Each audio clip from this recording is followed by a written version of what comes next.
Today I've got an exciting update for you on the Star Princess. We'll be talking about the captain's package that you can purchase for the Love Boat cruise. Finally know how to do that. I'm also going to let you know a couple of stories, things you need to know about Norwegian. If you're thinking about booking a Norwegian cruise or if you enjoy sailing on Norwegian, I've got a quick update for you regarding Viking and lots more. So let's go ahead and get started.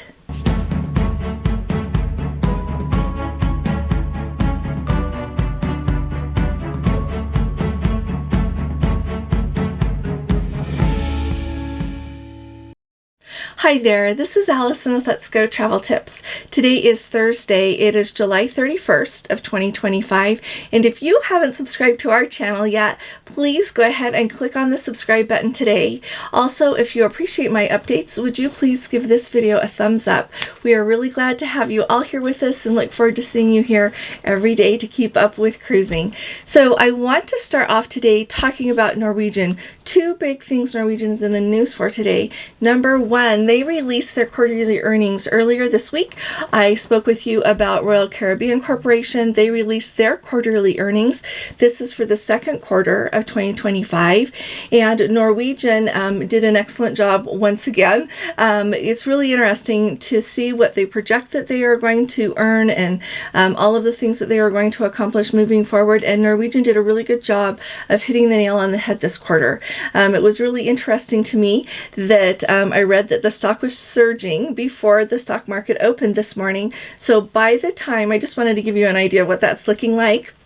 By the time it opened this morning, the stock was at $26.12 per share.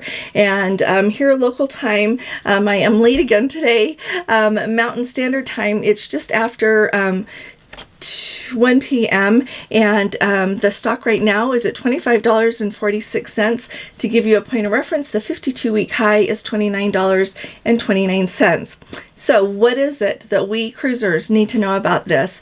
To me, it's a really different way of looking at things than your financial analysts are going to look at it. I want to know what it means. And so to me, it means that their earnings are strong enough that just like with Royal Caribbean Cruises, all of the cruise lines owned by Royal Caribbean Group, we're not going to see prices going down. The demand is really strong, and they're doing a great job of lowering the cost per cruiser per day, I noticed in the report, and they're trying to whittle away at their debt. They did add the option for a little bit more debt coming up in this next little while, but we'll see if they end up having to use it or not.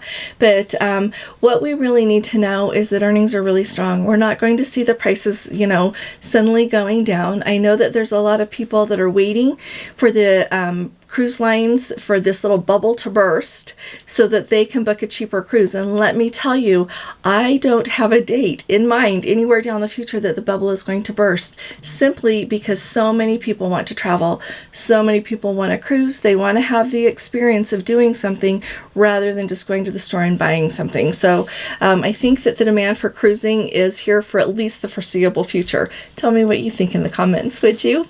Now, the next important thing that you need to know, I thought it was really interesting because if you've been following along with our group cruise that we're going to do on Holland America next year, starting July 4th in Boston for the 250th birthday of the United States of America, we are going to be making a port call in Norfolk, Virginia.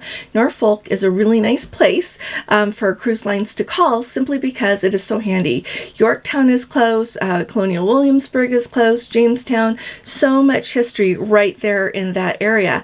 It brought to my mind though, a couple of years ago, Princess was going to call at Yorktown, and the residents of Yorktown, enough of them, complained. I don't know if it was enough of a, if it was a true majority, but the people that were complaining were loud enough that the Princess no longer went there. So it's interesting, starting in Norfolk, Virginia for 2027, from April to August, Norwegian on the Norwegian Pearl is going to be doing weekly cruises from Norfolk, round trip, and they are going to be going down to Bermuda.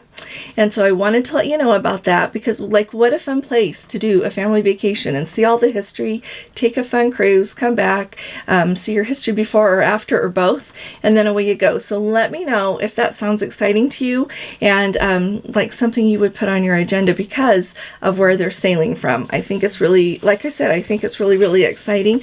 And I am sure they're going to see kind of how everything is going to work out in 2027 to see if they'll be doing that in 2028 and so on. But I think it's really exciting. I like to see new cruise ports open because it opens the world a little bit wider to all of us. My quick note for you today on Viking is that the Viking Mira, being constructed in Fincantieri shipyard, was launched, and it's really exciting. She is another one of their ocean vessels. She will hold 998 guests. She is expected to come online next year, but it's really exciting that she was launched. Fincantieri is building a number of Viking ships right now, and they have more in the order books. So yeah, Viking is doing a great job, and they've got a brand new ship.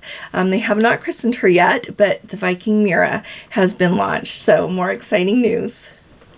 Alrighty, what is the exciting news about the Star Princess? We've all been kind of looking at our app every day, seeing how it works. I'm really happy to tell you that starting yesterday, and of course after I had already done my video, but starting yesterday, people were able to get into the app and do what they needed to do the check-in, to have the agreement come up that you need to agree, the cruise passenger agreement come up that you need to agree to and everything. So that is working. We have been waiting on that. We have been able to make dining reservations in the app for a while now. We're using the Dine line, but yeah, it's really big news that we finally can do the rest of all of the check-in. So put in the comments if you have a cruise on the Star Princess and if you are thinking about doing a cruise on the Star Princess. There are a few things that I wanted to tell you while we're talking about the Star Princess here. I am really excited to see her. I love to see what is the same and even more importantly what is different between her and the Sun Princess. Now, a couple of things that have been publicly announced are different, and a couple of things have been rumored. The biggest rumor that I have heard, and I have looked at the deck plan and tried to decide, because you look at the deck plan and it's hard to know to me, like, how much is that going to really look that way and how much of it is just the way that it's been rendered on the drawing. And so maybe the arena is going to be a little bit bigger. Lots of people have said that the arena on the Sun Princess, which is very true, is small for that size of a ship. That is their main theater, the main place where the main entertainment takes place. So it'll be fun to see if that's a little bit bigger on the Star Princess.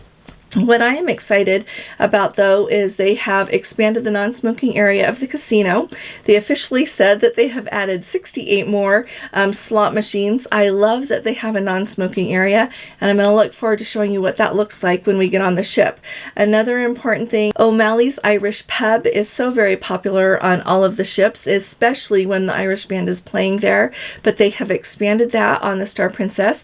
There will be 32 more seats on in the O'Malley's on the Star than there are on the Sun Princess, as well as 20 more seats in the Love by Brito restaurant on board the Star Princess. When we went on the Sun, Love by Brito was not even open yet. The construction workers were still working on it, but we do have reservations to dine in Love by Brito on the Star Princess when we're on her for the inaugural in October, so we're very excited about that. Another update, you might remember when they did the Sun Princess, they were talking about everything they were going to be doing with the upper decks there and kind of putting in those extra fancy attractions.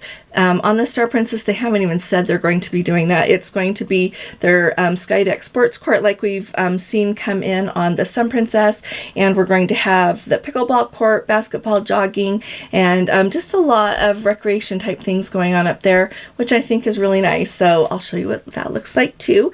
And finally, one thing that really sticks out, the Sun Princess started sailing and then they got the idea for the Sanctuary collection. So that was actually put in place. Dining rooms were rearranged. All of these things happened with the Sun Princess that are not going to happen with the Star Princess. So I think that is a big plus as well. The Sanctuary collection is up and set up already on the Star Princess. They're ready to welcome guests on the very first day to the Sanctuary collection. Really exciting. The only thing that I'm not crazy about with the Sanctuary collection is it takes the Sanctuary out of being an option for all of the other guests on the cruise. And I guess if you really want to use the Sanctuary on the Sun Princess or Star Princess, then you just go ahead and book a Sanctuary Collection suite. They've got about 12, I want to say 12 balcony cabins that are Sanctuary Collection. They've got a few mini suites, and then they've got the suites. And the people who are in the suites can use the suite lounge, as well as all of the other Sanctuary Collection benefits. And when you book Sanctuary, you automatically, in that cruise fare that you're paying for, you are also paying for the Premier package. So you get everything that comes with that. I think it's pretty fancy. So I just wanted to let you know, and I've been trying to decide what I am most excited for with getting to get on the Star Princess. Not only am I really excited to see the things that are the same or the difference, but I just love seeing a brand new cruise ship. I love pulling up to a brand new cruise ship and seeing, I remember when we pulled up to the Sun Princess, immediately it hit you how much larger she was than the other princess ships. So I'll just take you along with me and show you everything as we go. And that first inaugural sailing is round trip out of Barcelona, October 4th. So be there with us, okay? Oh, you know what else I wanted to let you know? If you didn't already know this, with the Star Princess itineraries, she is doing something different than they did with the Sun Princess when the Sun Princess was new. And same with the Sun Princess being another year older, they are not doing this. So they're doing the 3 cruises over in Europe, and then she'll arrive here in the United States, and they'll do some cruises from in the Caribbean, some 7-day and 14-day itineraries, and then they'll take her through the Panama Canal, through the new locks, clear up to Alaska, and she will spend her first season, summer season, up in Alaska. We've got our group cruise going there June 21st, 2026, if you would like to join us round trip out of Seattle. So what is the deal with that captain's package? Has kind of been eluding us a little bit, but yesterday our Let's Go family member, she sent me an email and let me know that she found it. and it's in a place that I have looked when they first announced it, and I will admit I hadn't looked there yet this week, so I really appreciate her staying on top of it for us. And so if you want that captain's package, the one that I've told you about in a couple of videos now, with the extras, you get to have your cocktail party with the crew members, you have dinner with them, your own little package. It is $410 per person. And you book that like 3 ways. If you book your cruise direct with Princess, you can call them and ask them to book it that way. Someone also let me know that they were able to do that. If you have a travel agent, you can send them an email or a text or a phone call and ask them to book it for you. And finally, the easiest way out of all of that to me is you just go into manage your booking. When you log into your booking on princess.com, you just go in, and when you're looking at your booking, those little headings across the top there, one of them says onboard extras. Go into that, and then it's under food and beverage. That's where you can add it if you want it. So let me know in the comments if you think we should add it. Gordon and I, on the one hand, I think it sounds like a lot of fun. On the other hand, between the two of us, that's $820, and that can go towards another cruise, which is what we're thinking right now. We're thinking that we will enjoy the things that are included on, the things that they include for everyone that are, everyone on the Love Boat cruise. And then really, we have a fantastic group going, so we're going to be really busy with that and having a fun time. So right now we're leaning towards not getting it. So if you have any thoughts for us, we would just love to hear from them in the comments. And also let me know in the comments if you're going on the Love Boat cruise and if you're going to get that captain's package. I remember last time on the last Love Boat cruise last year, I think it was pretty popular. So I'm looking forward to hearing what you've got to say. And I'll be talking to you all again really soon. You all take really good care. God bless you. Love you. Bye-bye.